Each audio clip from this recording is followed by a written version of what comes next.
So first of all, it's great to be back here in the Beis Midrash. And also I was very inspired because more than 10 people right away signed up for the daily Shmiras HaLashon Shir.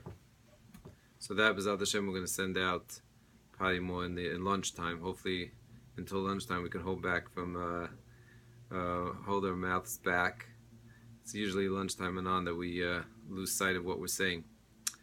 And I woke up also to a beautiful explanation I once heard. I think it was my Rebbe. I don't remember who he said it in the name of. Chazal say, Lo yisasi shem Hashav. One of the 10 commandments is not to say Hashem's name in vain. So Chazal say is the source for Lashon Hara. Lo yisasi shem Hashav.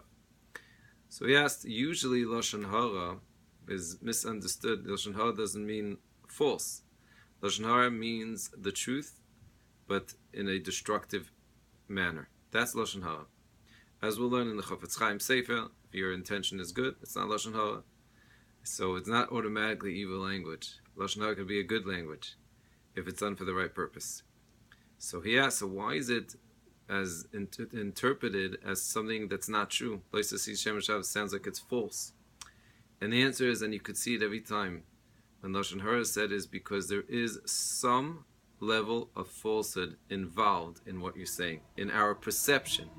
Meaning if we interpret something in a negative way, it's usually because there was something there that gave us that negative perception. And it hit me right away. Last night I was thinking about chanuka.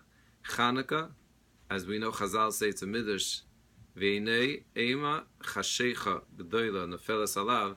Those words that are said to Avraham Avinu, describing Avraham Avinu about the 4 different Golios, Chashecha is referring to Golus Yavan, darkness.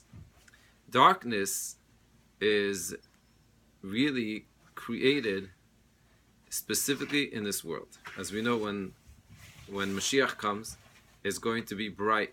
It's going to be bright.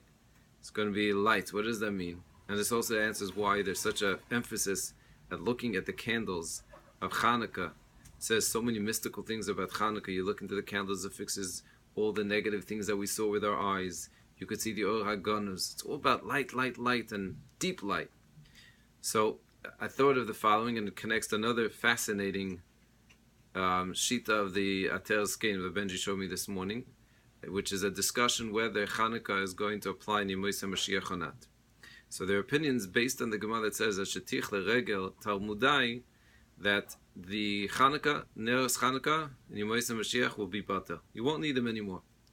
So why? So I think all of this can be answered with another question. A very close friend of mine went through his journey of life, and he was dating a Catholic lady. Okay, so Baruch Hashem, he came to me. He said, "I want to take classes. I want to learn." And at some point, he asked me such a great question. He said, and this is a question actually that Rav Yonson Eibeshitz was asked. Many, many great men. He said the Jewish people are, I think it used to be 0.04 of the world, and even less than that. And yet we claim we know the truth, and there is really there's one truth.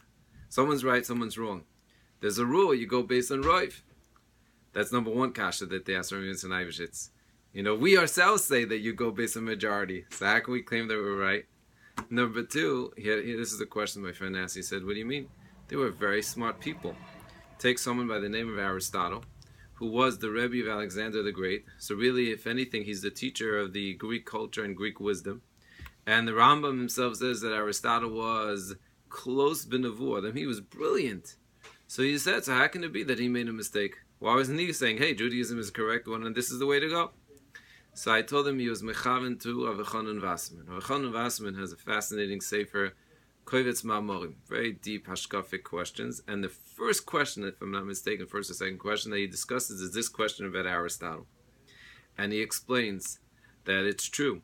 You could be an incredibly intelligent and wise man, and Zelu Mazeh, God makes an equilibrium, and you will have the same power of challenge of the Yetzer Hara. Yetzer Hara, what I mean is the bodily desires will cloud our ability to think clearly, and it will be that as that powerful as much as you have such intellectual capacity, you will have that darkness of the goof of the body that's going to cloud our judgment. And therefore, Aristotle, in his incredible brilliance, also had an incredible taiva and desires to do what his body wants, and that's why it's possible for someone like him to make a mistake too, and each person on his level.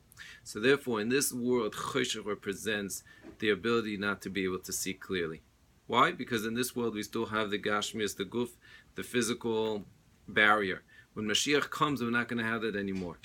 The barrier of the body is not going to exist based on the whole process of Lamchal, etc. And therefore, that's why the concept of Neros Chanukah, which represents the ultimate clarity going back to the 36 hours of Yemei Bereshis, will not be needed anymore because it will exist fully. That perhaps is the idea why Neros Chanukah won't exist in the world to come, even though that's still a dispute, but it gives a little bit more, sheds a little bit more clarity on the Soul Inyan.